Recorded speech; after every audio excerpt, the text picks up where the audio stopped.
Tenga usted muy buenas noches.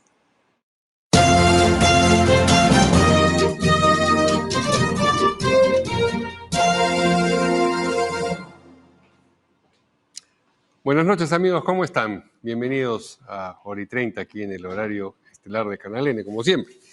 Tenemos un programa preparado especialmente para ustedes con entrevistas de carácter económico, político y con alguna variación adicional, por supuesto. Vamos a estar con Ginebra Figo y la información internacional, y con Jimmy Chinchay desde el Congreso, a quien en este momento vamos a recurrir para que nos cuente qué es lo que está sucediendo ahí en la Plaza Bolívar. ¿Jimmy? Hola, ¿qué tal, Mario? Muy buenas noches. Lo primero que tengo que contarte, Mario, ¿me escuchas? ¿Sí? Sí. ¿Sí me escuchas, Mario? Sí. Sí, ¿no? Todo bien, ya, correcto. Muy bien, muy bien. Lo primero que quiero contarte es que está lloviendo en Lima.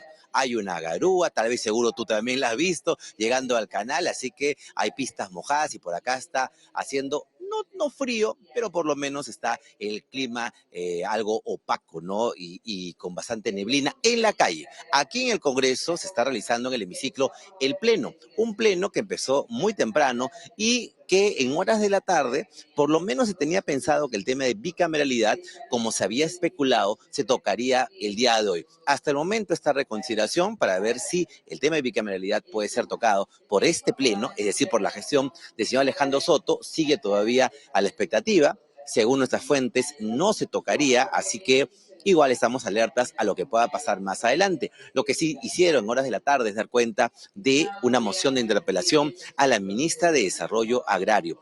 A ella se le piensa convocar por supuestas irregularidades en el programa Punche Perú en temas presupuestales y de contratos menos sospechosos irregulares de personal cercano a ella. Así que esta iniciativa realizada por varias bancadas ha sido presentada, como es el proceso acá, se da cuenta y en el próximo pleno se debate si es admitida o no. Así que vamos a esperar todavía al próximo pleno. Hoy se han aprobado la conformación de algunas comisiones, lo que ha generado algún cuestionamiento de parte de algunos congresistas, porque si seguimos así con más comisiones, vaya, las ordinarias, que se supone son las más importantes, ¿qué va a pasar o qué recurriría, ¿no? O qué ocurriría, perdón, con ellas? Así que eso está todavía a la expectativa de lo que vaya a pasar. Aquí en el pleno, en el hemiciclo, el congresista de Bermejo no acudió durante todo el día, había sesión plenaria durante la jornada, él no estuvo, pero lo que hizo es, a través de sus redes sociales, enviar un mensaje respecto al inicio de investigación de indagaciones que ha realizado, que va a realizar, mejor dicho, el Ministerio Público, la Fiscalía de la Nación. La Fiscalía lo va a investigar por nexos con los operadores de la reconstrucción, este caso que viene siendo conocido día a día, colaboradores eficaces que también van dando datos, información que apuntan al señor Bermejo, colaboradores que él tuvo, que estuvo acá en el Congreso y demás, y autoridades como alcaldes que también están declarando. Bueno, lo que ha hecho Bermejo, no vino aquí al Congreso, pero a través de sus redes sociales ha emitido un mensaje donde señala que él se va a presentar y mañana acudirá muy temprano al Ministerio Público, en la avenida Bancay, cuadra 5, para ponerse a disposición de las autoridades, o por lo menos de la autoridad máxima, en este caso la Fiscalía de la Nación, porque ellos encargan las investigaciones a los representantes, en este caso que tienen un alto cargo, como en el caso del señor Bermejo, que es congresista. Así están las cosas entonces en el Parlamento Nacional, un breve resumen de lo que ha pasado el día de hoy, y más adelante regresamos con algunas entrevistas. Vamos contigo, Mario.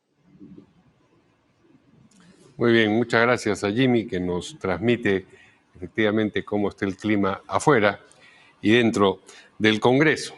Muy bien, lo que tenemos hoy día en el programa es una conversación con el integrante de la Comisión de Ética del Congreso, el congresista de Perú Bicentenario, Elías Varas. Como ustedes saben, hoy día la Comisión de Ética ha decidido por unanimidad investigar a el presidente del Congreso, al congresista Alejandro Soto, y en realidad investigarlo por 3 asuntos distintos, es decir, son 3 investigaciones las que se le han abierto. Una tiene que ver con la contratación de la hermana de la madre de un hijo suyo. Otra tiene que ver con el hecho de que él votó por una ley que finalmente lo favoreció. Como ustedes saben, esta era una ley que tenía que ver con el plazo de acortamiento del plazo de suspensión de la prescripción, el nombre es un poco complicado, de determinados delitos, y él, que tenía un proceso abierto por estafa y fraude en el Cusco, pues votó a favor de esa ley y luego su defensa invocó esa ley para que prescribiese el presunto delito porque no había sido sentenciado hasta ese momento, y en esa medida se benefició de la ley. Y la tercera investigación, mejor dicho, tiene que ver con estas donaciones voluntarias que pueden ser entendidas como un fenómeno más de mochasueldos, que es lo que ha venido ocurriendo en el Congreso, de los trabajadores de su despacho para financiar la propaganda o la publicidad de los proyectos que él presenta o ha presentado en el Congreso en las redes. También por el uso de cuentas falsas. Me parece que esos son los tres casos, y sobre eso vamos a conversar con nuestro invitado, pero creo que vamos a ir ahora a una pausa y regresamos.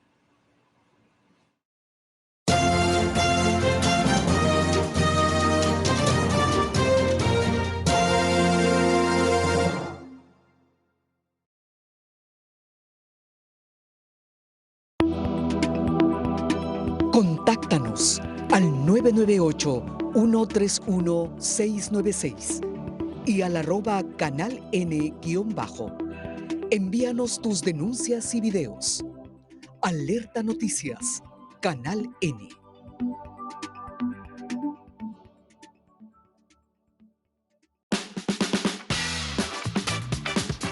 Esta semana, en lo mejor de El Cliente. Pero tratamos de ser muy equilibrados en el éxito. El éxito no solo implica rating, eso te lo puedo asegurar. Nos sentimos muy orgullosos que Totus es uno de los supermercados favoritos para comprar, y una de las razones, bueno, primero es por la voluntad, obviamente, pero también porque el NPS es un indicador transversal a toda la empresa. Yo te diría, si el mundo se tuviera que alimentar de alguna proteína animal, claramente debería ser huevo, inclusive más que paradójicamente que el pollo. Nosotros apostamos desde hace más de 20 años por ir incorporando señales que le ofrezcan distinto tipo de contenidos a nuestros clientes. El Cliente, todos los sábados a las 7 de la noche, con repetición los domingos a las 11 de la mañana y 9 de la noche.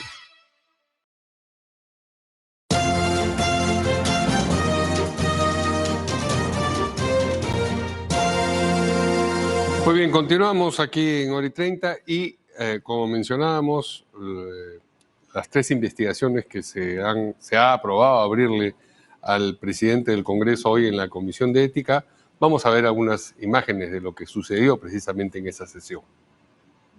Habiéndose agotado el debate, solicitamos, señora secretaria técnica, someta a votación nominal denunciar de oficio al señor congresista Soto Reyes por la presunta vulneración ética por la contratación de la señora Yeshira Peralta Salas. Votación, por favor. Presidente, informa usted el resultado de la votación. Han votado a favor 17 señores congresistas por unanimidad. Se ha aprobado por unanimidad denunciar de oficio al congresista Soto Reyes. Siguiente denuncia de oficio. Solicitamos a la señora secretaria técnica someta a votación nominal denunciar de oficio al congresista Soto Reyes por el presunto beneficio de la ley 31751. Votación. Han votado a favor los 17 señores congresistas, 0 en contra, 0 abstenciones. Se ha aprobado por unanimidad denunciar de oficio al congresista Soto Reyes.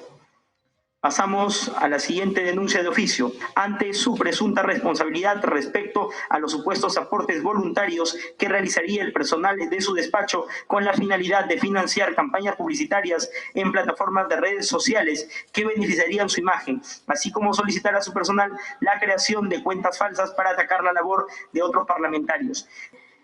Gracias, presidente. Informa usted el resultado de la votación. 17 señores congresistas a favor, 0 en contra, 0 abstenciones. Con 17 votos se ha aprobado. Muy bien. Veíamos entonces las 3 votaciones por unanimidad para abrir 3 investigaciones al presidente del Congreso. No es poca cosa. Y para conversar sobre esto nos acompaña el congresista de la bancada de Perú Bicentenario, Elías Varas, que precisamente integra la Comisión de Ética y estuvo ahí. ¿Cómo está usted, congresista? Buenas noches. Luis Mario, buenas noches y a disposición para conversar sobre el tema, ¿no? Muy bien, efectivamente 3 investigaciones abiertas en un solo día al presidente del Congreso. ¿Usted sabe si hay precedentes de algo así en la Comisión de Ética? Mire, bueno, ya hemos tenido otros casos y también se resolvieron, pero no a un presidente del Congreso. ¿Y no tres el mismo día también? Exacto, ¿no? Bueno, pero esto tiene una causa, ¿no? Lamentablemente, lejos de mejorar el tema de la imagen del Congreso, este tipo de actos hacen que día a día, pues, el Congreso a pulso se gane el desprestigio. Y yo considero que acá hay un responsable, ¿no? El presidente procede de una bancada, en este caso de Alianza para el Progreso, y quien maneja todo ese tema de la bancada son los dueños de su partido, que es Alianza para el Progreso, los señores Acuña. Ellos son los que hacen todo ese tema de las componendas y proponen. Yo considero que es un acto de mucha irresponsabilidad, dado de que es cierto, la bancada de Alianza para el Progreso tiene muchos integrantes y muy buenos integrantes. Al mínimo yo considero de que debería preguntársele pues o averiguar, escanear el tema de su perfil, ¿no? ¿No teme usted que le vayan a decir que ha adelantado opinión sobre algo que tiene que evaluar la Comisión de Ética? Usted ya prácticamente ha sentenciado qué es lo que ha ocurrido. No, bueno, hay que ver acá, estoy hablando yo de una situación de que ya es de dominio público, sí, ¿no? Con relación a lo que es la propuesta de donde sale, ¿no? Más allá del tema, entiendo yo, de que este procedimiento durará 2 o 3 meses, donde se tenga que hacer todas las investigaciones y contrastar el tema de la verdad, ¿no? Muy bien. Ahora, ese era el siguiente punto. El presidente de la comisión, el congresista Bazán, ha hablado de 3 meses. ¿Por qué tanto? Lamentablemente hay un procedimiento dentro de la práctica parlamentaria que yo tampoco logro entender y por ello... ¿Pero cómo no va a lograr entender si integra usted la comisión? No, a ver. Sí. Primero, la mesa directiva, hablo de la Comisión de Ética, conjuntamente con los asesores, quienes son los que recaban la información y nos presentan cada semana aquellas personas que pueden contrastar para la investigación, declaraciones, escritos y todos los avances. Entonces, todo este procedimiento, considero yo de que también se tiene que dar el debido proceso. Sí, claro. ¿No? Entonces, esto suele suceder con todos los casos que hemos tenido a la fecha.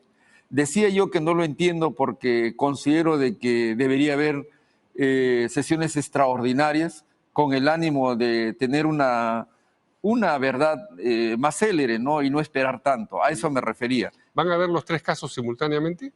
No, los han separado aislados, por eso la votación. No, pero digo, es decir, van a ver uno después del otro. 3 meses va a demorar solamente que se pronuncien acerca de una de las 3 investigaciones. Bueno, la verdad que el procedimiento lo establece juntamente lo que es la directiva, la mesa directiva y con los asesores. Entiendo yo que se nos va a proponer toda la metodología de trabajo de ellos en esta reunión. Esto todavía usted no lo conoce.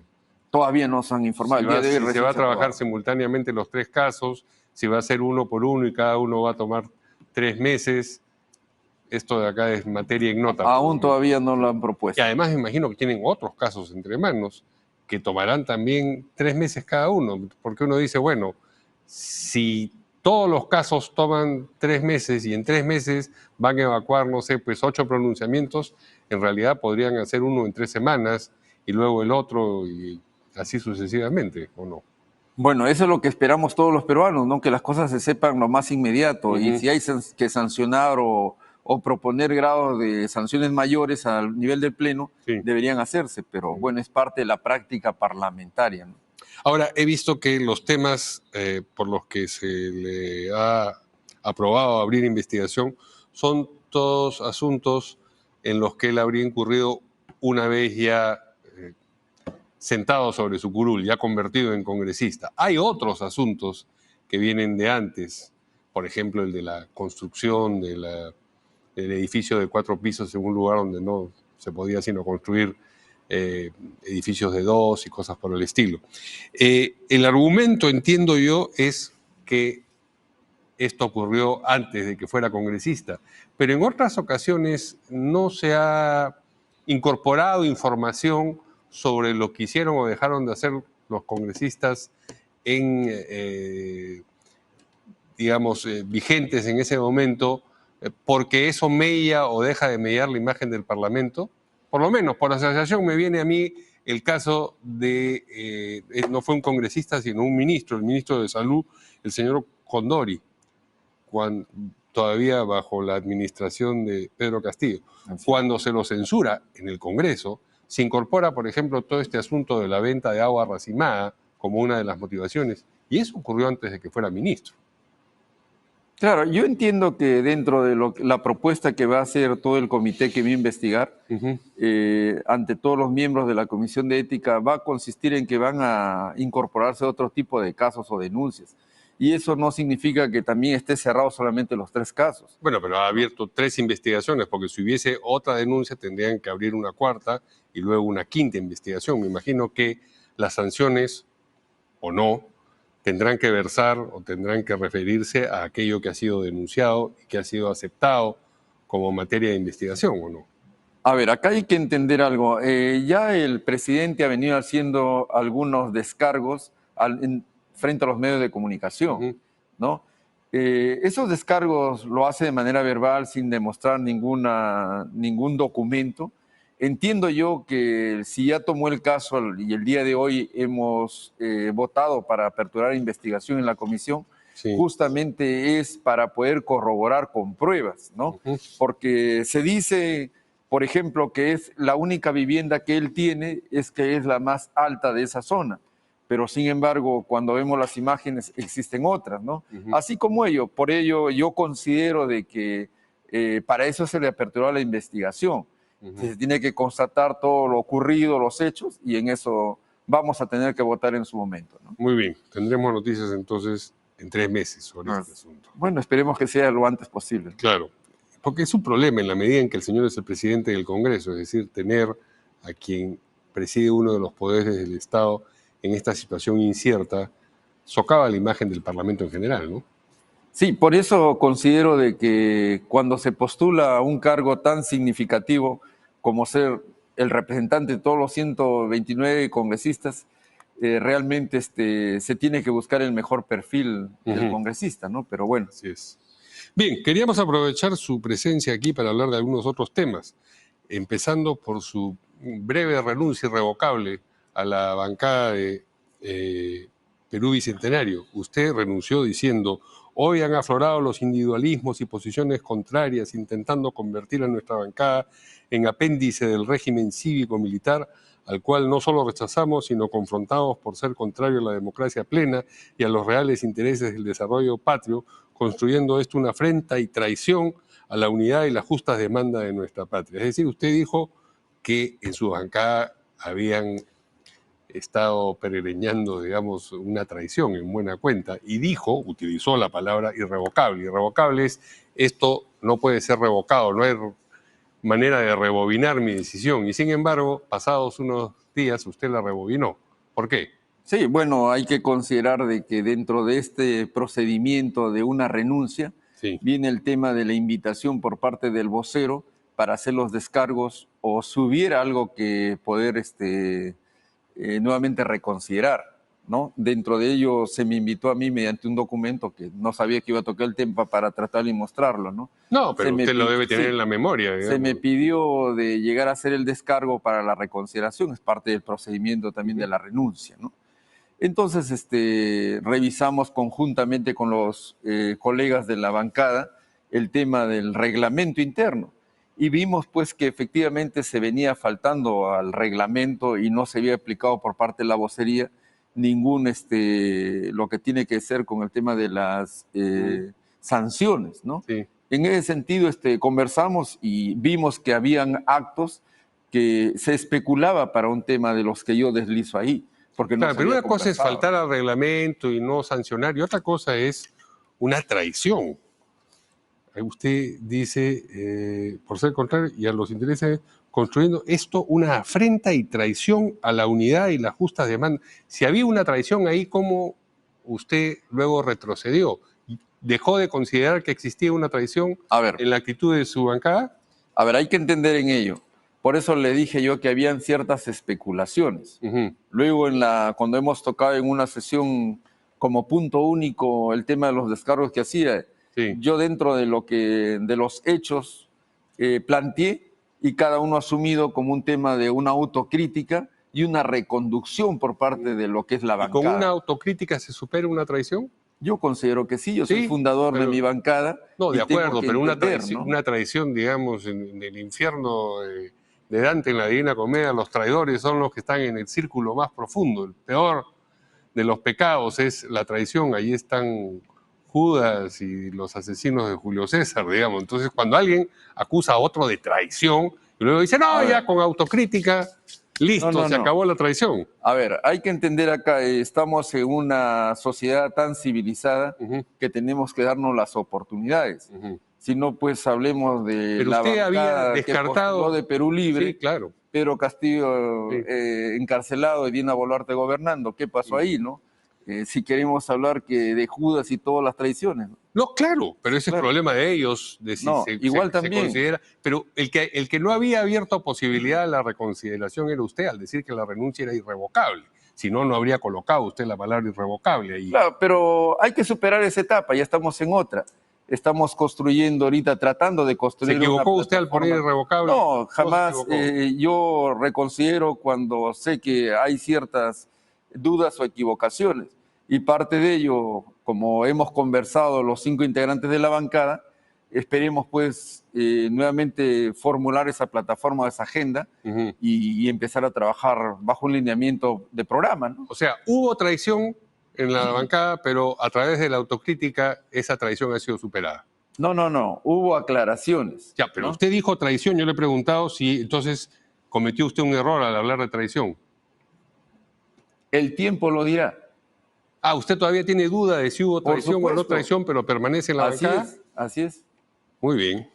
Bueno, es una posición peculiar, digamos, porque generalmente la gente que actúa en un medio en el que sospecha existe traición, pues no se queda tan tranquila, ¿no? Pero eso el tiempo lo dirá. El tiempo lo dirá. Muy bien. Hay otros asuntos, en tanto integrante de la representación nacional, que queríamos conversar con usted. ¿Cuál es su posición frente al pedido de facultades legislativas del Ejecutivo? Sí, bueno, en este punto reviste estar muy alerta, ¿no? Yo siempre digo, acá algo se estará tramando ahí. Y yo considero que acá se está tratando de criminalizar las protestas, las marchas, en ese tenor va. Porque no hay voluntad acá para poder controlar el tema de la violencia y la delincuencia. Lo digo, no hay voluntad. Realmente cuando tenemos un ministro del Interior que quiera solucionar el problema de la delincuencia, la violencia, yo digo, si ellos tienen formación estratégica, son estrategas que tienen que diseñar, por ejemplo, ¿no? Cuando se anunciaban las marchas, hubieron un promedio de 1.500, 2.000 policías. Y yo digo, si yo tengo la violencia y yo soy médico, no soy formado en la parte militar, digo yo, es una cuestión básica de sentido común. Si me dicen que el RIMAC, de repente Independencia, está tomado por la delincuencia, yo saco esos 1.500 policías de ese día y lo intervengo con el tema de la identificación, me acompaño de fiscales y comienzo a sectorizar todo el mapa que tengo de violencia. Entonces, ¿por qué no lo hace el ministro del Interior? ¿Y por qué tanto se maltrata a la policía? porque los ministros del Interior se someten al régimen de turno. Prefieren hacer y estar sometidos al poder. Bueno, son y siempre ministros, lo han manoseado a la policía. Son ministros del gobierno de turno. No. Se someten. A ver. El gobierno de turno los ha colocado ahí. No, está bien. Una cosa es un acto de confianza y otra cosa es defender a tu institución. En todo caso, yo porque soy ministro, supongamos que sea ministro de salud, yo voy a ir a hacer que hagan lo que quieran de la salud. No acepta usted el cargo de ministro. Es que ahí viene el tema, ¿no? Sí. Por ello yo digo, si tuviéramos un ministro del Interior bien parado, que defienda su institución y vele por los intereses de todos los ciudadanos, el Perú fuera otro. Pero como no tenemos ese tipo de ministros, solo tenemos monigotes que se someten, es el resultado que tenemos de sociedad. ¿El Consejo de Ministros está compuesto por monigotes?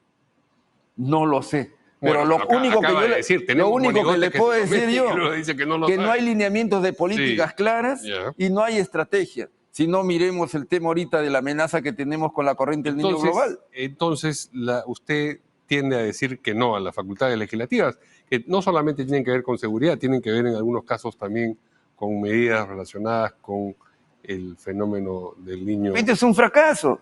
Entonces, el gobierno ha fracasado. Entonces, insisto, usted piensa que votará negativamente a propósito de esa facultad. Hay que escucharlas. Hay que escucharlos, pero lo que le digo es lo siguiente.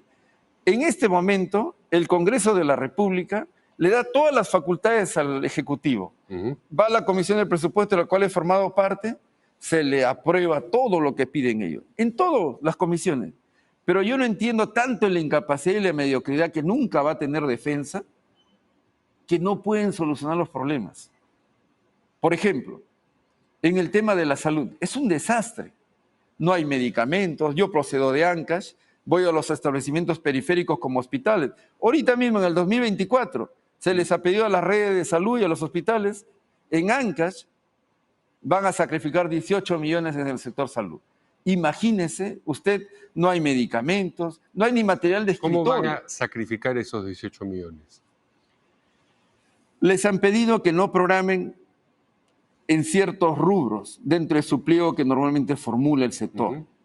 Y de ello consta de 18 millones que no van a poder postularlo. Por eso yo le he exigido al gobernador regional... ¿Como presupuesto no ejecutado, sencillamente? No, bueno, entiendo yo de que les están recortando el presupuesto y por eso el día de hoy he pedido al ministro de Salud que él mismo ya no plantee 3.2, 3.4 del PBI, que postule 5%. A mí me preocupa, Mario, lo siguiente. Sí. Ya hemos tenido este problema con el ciclón Yaku. Después del Yaku, el cambio de la temperatura, el tema climático, expuso al tema del brote del dengue que se convirtió en una epidemia y con cuántos muertos, que seguimos ahorita. En mi región, en la parte costera, muchos muertos y hospitales desabastecidos porque no se puede combatir. Producto de ello, una ministra fuera. Ahora seguimos, según los expertos, dice que 3 veces la intensidad va a ser mayor que el ciclón Yaku, lo que viene en los meses de noviembre, diciembre y enero, el verano, lo que es el niño global. ¿Cómo están los hospitales? ¿Cómo está el sector salud? ¿Cómo está la defensa de los ríos? ¿Cómo está todo el tema de la prevención? 5.6 de 3.565 millones prácticamente no tienen la capacidad de gasto. Por eso el día de hoy yo he pedido que se simplifique el tema para el gasto de todo lo que invierten para el tema de la emergencia global. Una última consulta. ¿Se va a someter aparentemente a reconsideración, quizás pronto, quizás no tan pronto, el tema de la bicameralidad? ¿Cuál será su posición al respecto? Mira, yo considero que el tema está para cambiar la Constitución. ¿Por qué se lo digo? Para hacer esta bicameralidad, y usted sabe que la Constitución del año 79 fue casi perfecta, trabajada por una elección popular, una asamblea constituyente, presidente Víctor Raúl Haya de la Torre, toda la constituyente. Se hizo una constitución muy buena. Muchos decían que tenía una trascendencia mucho mejor que todos los países de Latinoamérica. Vino el dictador Fujimori, borrón y cuenta nueva, lo desconoció. Él, para implementar todo su régimen dictatorial, puso un régimen unicameral, como tenemos ahora. Ahora, para volver a la bicameralidad, se necesita cambiar 56 artículos de la Constitución.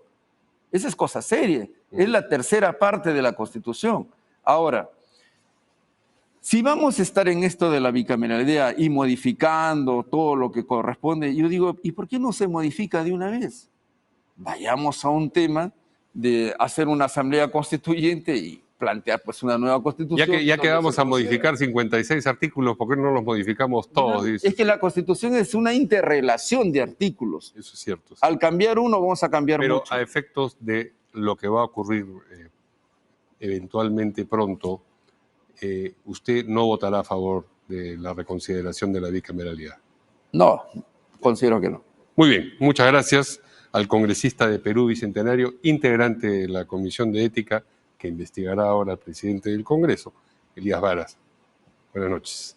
Y vamos con Jimmy al Congreso, que tiene también entrevistas. Personal nombrado del Ministerio de Defensa y no movilidad interna. En tal sentido... Así es, Mario, regresamos aquí al Parlamento Nacional, sesión de pleno. Ayer se conoció que la Comisión Interamericana de Derechos Humanos admitió a trámite un recurso presentado por el cabecilla terrorista Víctor Polay Campos. Lo que señala es que no hay un adecuado, o mejor dicho, que no se respetó el debido proceso en su caso y que, entre otras cosas, tiene unas condiciones carcelarias inadecuadas. Bueno, esto ha hecho noticia el día de hoy, fue presentado y admitido en marzo del año pasado, pero fue admitido, o mejor dicho, comentado el día de hoy. Fuerza Popular enviado, y mejor dicho, el vocero de Fuerza Popular enviado un documento al ministro de Justicia pidiendo explicaciones de qué es lo que está pasando con los casos que se van ventilando en la Comisión Interamericana de Derechos Humanos. Vamos a mostrar ese documento firmado por Arturo Alegría, que tiene 3 puntos específicos. Información respecto a casos contenciosos sometidos a competencia de la Corte Interamericana de Derechos Humanos, sentencias condenatorias contra el Estado peruano y monto individual y pagos realizados por el Estado peruano a condenados por terrorismo. Y en este documento hay un punto donde dice, asimismo, remitir información actualizada sobre la situación procesal de la petición individual formulada por el condenado Víctor Polay Campos y cuál es la estrategia de defensa del Estado peruano ante la Comisión Interamericana de Derechos Humanos. Ese documento, repetimos, lo firma Arturo Alegría y con él vamos a conversar en estos momentos aquí en Señal en vivo en el hemiciclo. ¿Cómo está Alegría? ¿Cómo está? Bienvenido a Canal N. A ver, usted envió este documento al ministro de Justicia. ¿Cuál es el objetivo? Ya hemos comentado. Sí, mira, primero Jimmy, buenas noches. Creo que es importante que todos los peruanos conozcamos y tengamos información respecto a cuánto se ha perdido en presupuesto público para pagar a los terroristas, que lamentablemente pues acceden a través de la Comisión Interamericana de Derechos Humanos a peticiones como la que hemos visto de este terrorista, de este desgraciado, porque hay que llamarlo con todos sus nombres, y que claro, ahora pobrecito viene a decir que las condiciones no son las adecuadas. Hay que recordar lo que pasó en el caso también, por ejemplo, de Lori Berenson, que el Estado tuvo que pagarle. O sea, todos los peruanos de nuestros impuestos le tuvimos que pagar 100.000 soles a esta señora. Y claro, ella la condonó con la deuda que también tenía por el Estado. Entonces, ¿es realmente justo que el dinero de los peruanos, la plata que necesitamos para afrontar tantos problemas que tengamos, sea destinada a el pago de estos terroristas? Porque lamentablemente, tal vez, de parte del Ministerio de Justicia, no se han hecho los ajustes necesarios para que podamos enfrentar con una buena defensa este tipo de casos. Claro. Y además en la Comisión Interamericana, ¿no? Con tanto cuestionamiento. Mira, lamentablemente creo que quienes fueron los terroristas, los malditos que asolayaron el futuro de muchos peruanos, ahora se hacen las víctimas y quieren pasar como corderos cuando realmente detrás de ello hay una serie de imputaciones. ¿Qué es lo que quiere el señor Polay? Que se le reduzca el pago de la deuda que tiene contra todos los peruanos. ¿Qué es lo que realmente buscan? Y creo que es justo que todos los peruanos sepamos cuántos casos hay, cuánto se ha pagado desde el 2001 hasta la fecha y cuánta plata de esta ha sido destinada directamente a las cuentas de estas personas que mediaron el futuro de varios peruanos, ¿no? He enviado este escrito que hemos presentado al inicio del programa al ministro Maurate, pero van a pedir que vengan aquí también, que vengan los ministros a explicar un poco esta estrategia. Vamos a tomar una decisión seguro próximamente en bancada, pero ya hemos adelantado de que queremos que tanto el premier como el ministro vengan y que nos expliquen, porque creo, Jimmy, que es importante que todos los peruanos sepamos que se ha gastado tanta plata para poderle pagar, nuevamente digo, a estas personas que destruyeron el Perú, el futuro de varios peruanos. Entonces, creo que es necesario que todos sepamos, que tengamos al menos la información y que cada quien saque sus conclusiones respecto a la Corte Interamericana. Cuando ha pasado tanto tiempo, tal vez el joven que nos está viendo dice, Víctor Polay, bueno, es un detenido que está preso y no tiene las condiciones carcelarias, cuando no es eso, ¿no? Bueno, más allá de eso, lo que llama poderosamente la atención es que la Comisión Interamericana siempre pues acceda, ¿no? O sea, cuando eres un terrorista, cuando frustraste el sueño de muchos jóvenes en los 80s, en los 90s, ahora sí, vienes vestido de ángel y dices, ok, las condiciones en las que vivo, en las que lamentablemente el Estado me tiene, no son las adecuadas. Por favor. Muy bien. Ahora, hay otros temas en la agenda. Al inicio de esta sesión se conoció el caso de Wilson Soto, el congresista que ayer asaltaron su casa, lamentablemente, y intentaron secuestrar a su hijo. El presidente del Congreso anunció un pleno de seguridad ciudadana. Sí, efectivamente, hay un paquete también, ojo, que ha presentado el Ejecutivo después del anuncio de la presidenta, como todos sabemos, y hay una serie de delegación de facultades que ya está siendo visto y han sido el primer punto de agenda de la Comisión, por ejemplo, de Constitución, para poder atender estos requerimientos. Lo que hemos visto es que sí, es muy gaseoso, ¿no? O sea, vienen con una serie de ideas que todavía no aterrizan.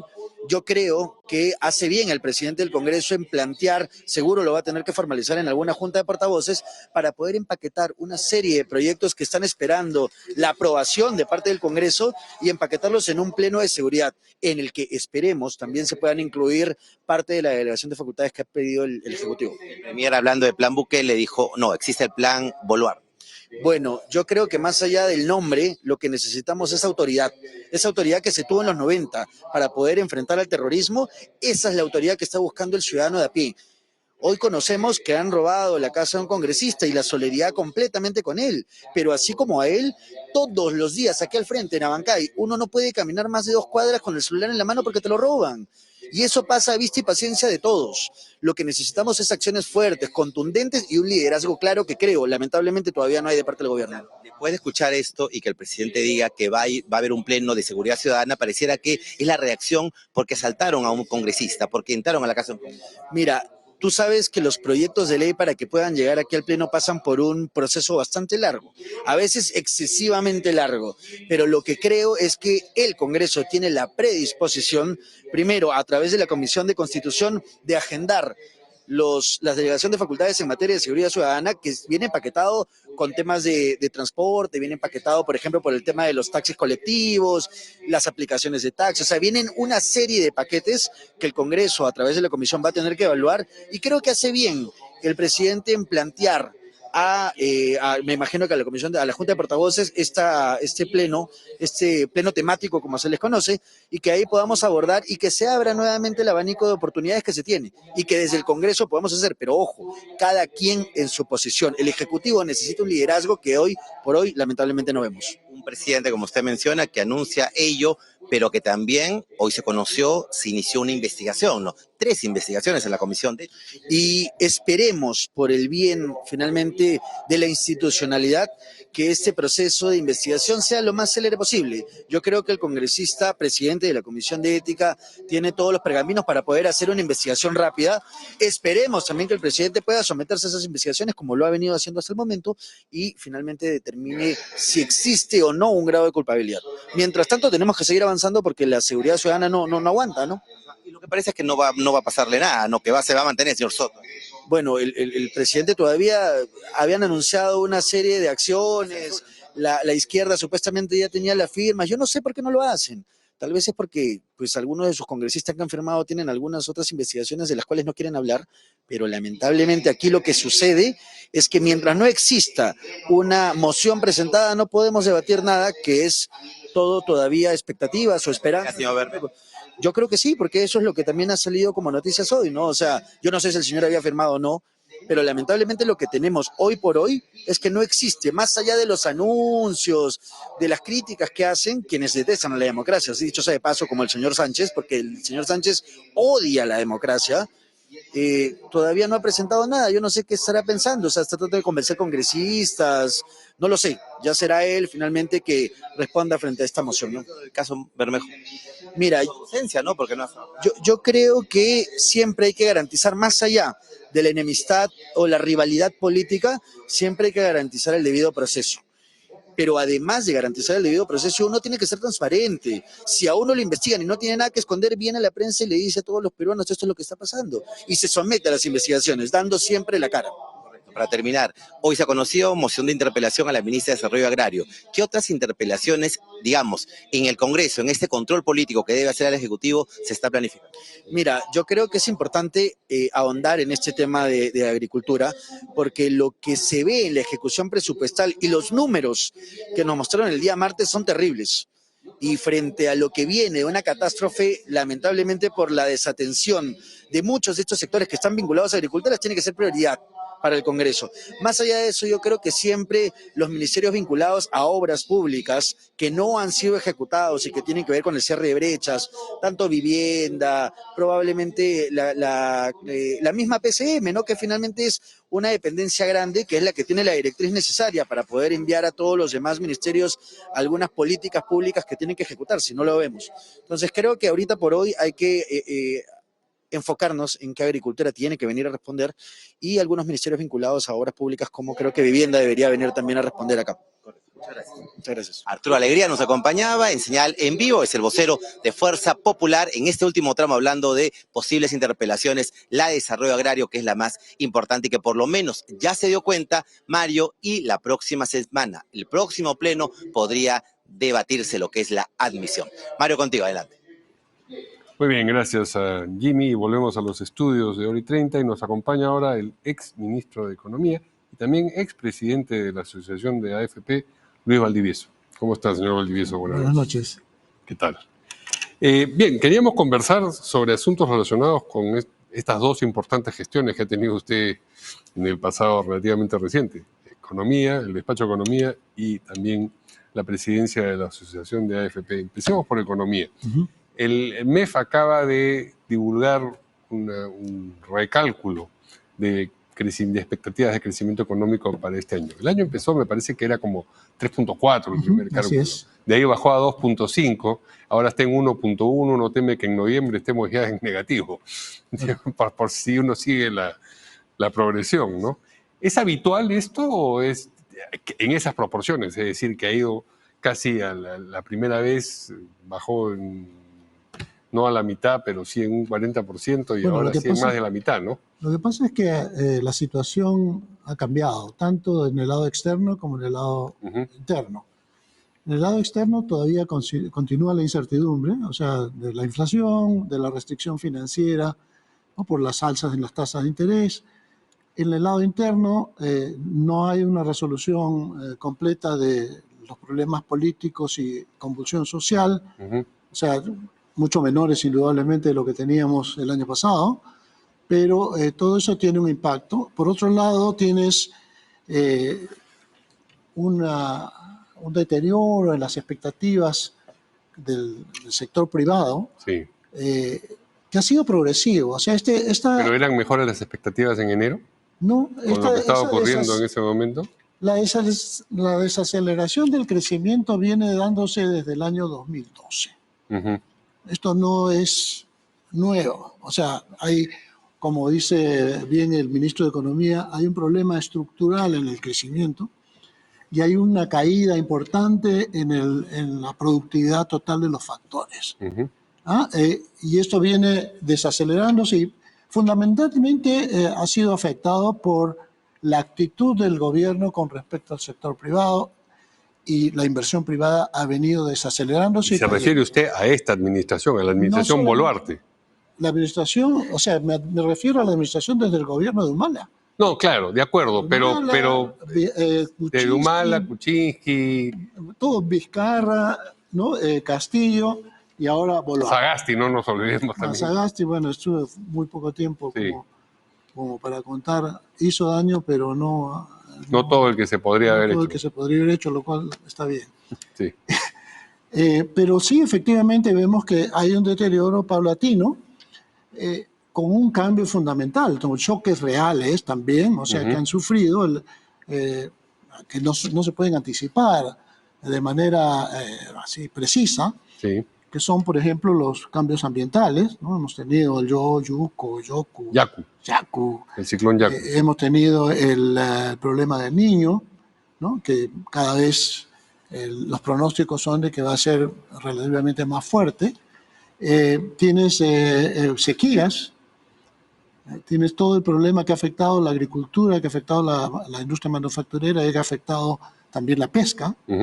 Tienes los conflictos sociales que son autoinfligidos porque, diríamos, el gobierno tiene que salir a resolver los problemas, pero no, bueno, ojalá que pueda tener una estrategia en el futuro que nos alivie, ¿no?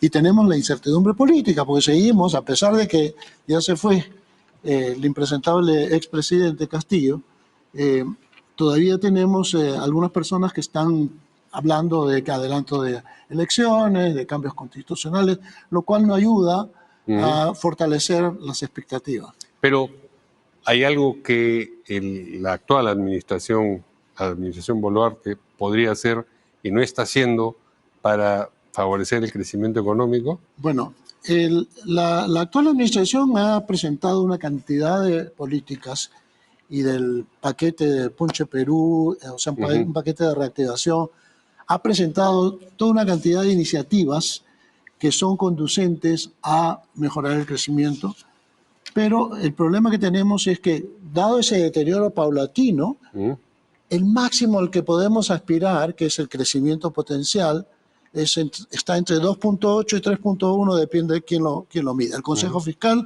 lo mide en 2.8, 2.7, el gobierno lo mide en 3.1, el Banco Central está por ahí, ¿no? Entonces, a eso es lo que podemos aspirar si usamos todos los recursos. Esa es la máxima utilización de los recursos. ¿Por qué? Porque se ha perdido en productividad. Y en eso también ha tenido mucho impacto el COVID, ¿no? El COVID no solamente está afectando la productividad en el corto plazo, sino la de mediano plazo, porque ha afectado la educación de los niños por año y medio, por 2 años, ¿no? Ha afectado la productividad de muchas industrias, el cambio de trabajo presencial con trabajo virtual es un cambio importante que afecta la productividad hasta que hay reajustes. Entonces, hay una cantidad de factores que han venido cambiando. ¿Qué ha hecho la administración Boluarte? Está haciendo un esfuerzo en la dirección correcta, pero faltan decisiones políticas y más operadores políticos. O sea, tienen que entrar... ¿El problema es político? En parte es político. O sea, parte político por la incertidumbre que no llega a aclararse el panorama. Sí. O sea, yo creo que de una vez deberíamos de estar claros respecto a que las elecciones serán en el 26. Segundo, de que no van a ser el mismo tipo de elecciones que tenemos hasta ahora, ¿no? ¿En qué sentido? En el sentido de que... ¿No deben ser las mismas reglas de juego? No deben ser las reglas. No es el tema de la entrevista, pero ya que aborda usted la materia, ¿cuáles cree que deberían, en apretada síntesis, cambiar? No podemos llegar a una primera vuelta con 30 partidos. No podemos llegar a una primera vuelta donde el que pase a segunda vuelta tenga menos de 15% que no representa a nadie en el país. O sea, no puede ser la decisión de quién es el presidente entre uno que tiene 18 y otro que tiene 11. Y si tenemos 30 partidos va a ser entre uno que tiene 12% y otro que tiene 8%. Y todos van a tener entre 5 o 7% o menos. Entonces, eso hay que cambiarlo. Segundo, no puede haber un país sin reelección. O sea, no puede, los alcaldes, los gobernadores, los congresistas tienen que ser sujetos a evaluación. No el presidente. No el presidente. No sé, para estar claros en lo que está planteando usted. Sí. Entonces, yo creo que tiene que haber un cambio político y tiene que haber la representación genuina, o sea, cambiar los distritos, o sea, para que sea una elección y los congresistas sean responsables ante los ciudadanos que lo eligieron. Sí, claro. O sea, no puede... Ante su base política, su base electoral. No podemos... Entonces, yo he conversado con algunos de los que quieren ser presidentes y que tienen todo el derecho a querer ser presidentes, sobre todo los que están pensando y que piensan en el mercado y que piensan en el futuro del país basado en una economía de mercado y donde hay libertad económica, ¿no? e individual. He conversado con algunos líderes políticos diciéndoles por qué tenemos que llegar al 26 para poder formar un frente democrático y irnos moviendo hacia 2 o 3 partidos que compitan por la presidencia. ¿Por qué no hacemos una elección primaria antes? En el país tú puedes tener diríamos, eso, una elección primaria de un frente democrático. Y eso es lo que hay que lograr. Yo creo que tenemos que movernos hacia tener, puedes separar las elecciones de la presidencia de los congresistas. Tú no necesitas listas congresal para hacer una lista de presidentes. Y no necesitas una lista de presidentes, una plancha presidencial para tener las listas congresales que han ido, digamos, sin ser la escolta de una candidatura presidencial en la historia, han tenido malos resultados. Indudablemente, pero yo estoy hablando de que si tenemos una congruencia respecto a quién sería el candidato de un grupo, de un sector, un frente democrático de centro-derecha, ¿no? Entonces tenemos ya una representación importante que va a llegar en la primera vuelta con 30, 32, 35% y va a poder colocar gente en el... Entonces, ese es el problema político. Ahora, hay que resolver. Ese gobierno que pudiese emerger de un proceso así, con 30% de respaldo, tiene que hacer determinadas cosas. Definitivamente. ¿Se puede aspirar a que el crecimiento económico sea mayor a ese 3.1 si es que no se toca, por ejemplo, la legislación laboral o si no se destraban los proyectos mineros, los grandes, quiero decir, Tía María y lo que pasa en Conga, por ejemplo? Hay varios retos. El primero es el ahorro. Sí. Tenemos que tener políticas que aumenten el ahorro. Todo lo que se ha hecho en el ámbito de pensiones tienden a disminuir el ahorro. Porque propone que la gente retire sus ahorros de mediano y largo plazo para consumirlos, porque la mayoría lo ha consumido. Hay necesidades, sí hay necesidades, pero las necesidades de corto plazo se satisfacen creando empleo, no disminuyendo el ahorro. Entonces, para crear empleo hay que tener ahorro, porque hay que invertir. Es la única manera, es la única manera. Entonces, por ese lado, tenemos un reto. Segundo reto es la productividad. Nuestra educación, la formación de capital humano, ¿no? que involucra educación y salud, y además involucra transferencia de conocimientos a través de la inversión privada extranjera, la apertura a la inversión privada extranjera y también toda la evolución del conocimiento y la innovación. Entonces, tenemos 4 aspectos que mejorar. La legislación laboral no ayuda. No ayuda. No ayuda es un eufemismo. La inflexibilidad que existe no ayuda en absoluto a crear las ideas que tenemos respecto al salario mínimo. El salario mínimo es una barrera, protege a los que ya están en el sector formal. Y mira, hay muchos en el sector formal que ganan... Le pone una barricada a los que están en el sector informal. Porque hay mucha gente que estaría dispuesta a trabajar por menos. ¿no? Y hay mucha gente... quisiera que se emplee y que trabaja por menos, pero informalmente. Y hay muchas personas que el reto de mantener un trabajo en ausencia de la estabilidad laboral, que es uno de los principales problemas de la inflexibilidad, ese reto te hace ser más productivo.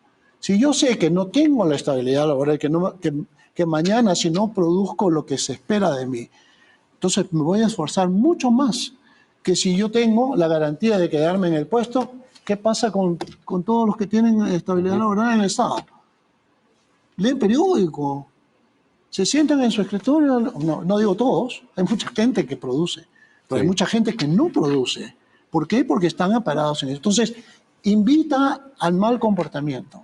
Es un desincentivo al aumento de productividad. Entonces, hay muchos retos que tenemos por delante. Hay que preguntar por también los proyectos mineros. Claro. Eso es un asunto de ventaja comparativa. Nosotros somos un país esencialmente minero. Solamente hemos explotado el 10% de los recursos naturales que tenemos bajo el suelo. Entonces, lo que ha pasado es que se ha distribuido el 50% del impuesto a la renta a través del canon para las áreas de influencia. Sin embargo, las áreas no ha ido acompañado de una instrucción de cómo utilizar esos recursos de la mejor manera. Entonces tenemos un montón de canon inutilizado. Las regiones que más canon han recibido son las que mayor pobreza tienen, que no ha tenido la incidencia social que se esperaría de una asignación de recursos de esa naturaleza. Es una mala práctica fiscal. Cuando uno comienza a decir, este recurso va a ir a este gasto, está actuando mal, porque lo importante es que este recurso vaya al Tesoro y el Tesoro va a tener que gastar de acuerdo a lo que decide. Las prioridades. De acuerdo a las prioridades que establece el gobierno y que aprueba el Congreso. Así es. Porque de lo contrario tenemos que, bueno, este pedacito va para aquí, este pedacito para allá, y cuando quieres hacer algo diferente, tienes amarrado todos los recursos. Es lo mismo que va a pasar con el, diríamos, este fideicomiso de titulación. ¿No? Vas a comprometer los recursos futuros de no sabes cuánto va a ser para poder financiar una obra pública. Pero, digamos, la capacidad de crecimiento que está, digamos, congelada, la mencionaba usted, ventaja comparativa que no está siendo actualizada. Así es. Requiere nuevamente decisión política que no se ve ni a la distancia, ¿no? Más que decisión política, requiere una actuación muy continua y muy directa del gobierno para atacar los problemas sociales que están alrededor de estos proyectos tan importantes. El sur. O sea, no podemos descuidar el sur. El sur es el futuro de toda una macrorregión.